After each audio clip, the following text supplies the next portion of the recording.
G'day collectors. Today we're here to talk about opening the bonnet on Camaros.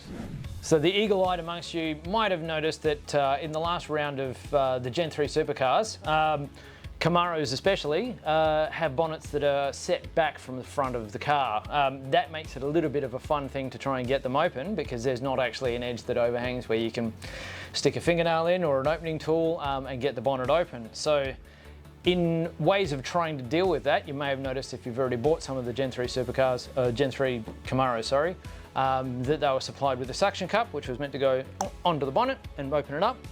That's all well and good, unless you've actually got decals across the bonnet, which 95% of them do, and we had a few complaints about people putting scuffs in their decals.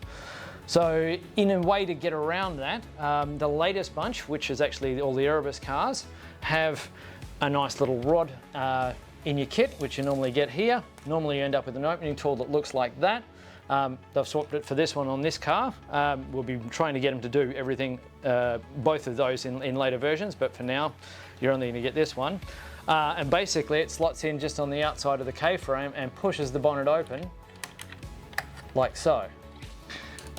This is the easiest way without scratching the decals or using anything else. You can use virtually anything you've got lying around that's thin enough to go up in between the engine frame and the bonnet. If you do try and dig a fingernail in there, I would guarantee you'll screw up a decal, so please don't do that sort of stuff. Yes, it's not ideal, but this is the way Camaros are and we try and keep things as they actually are. Yeah, that's pretty much what we're talking about today. Very simple, very easy to do.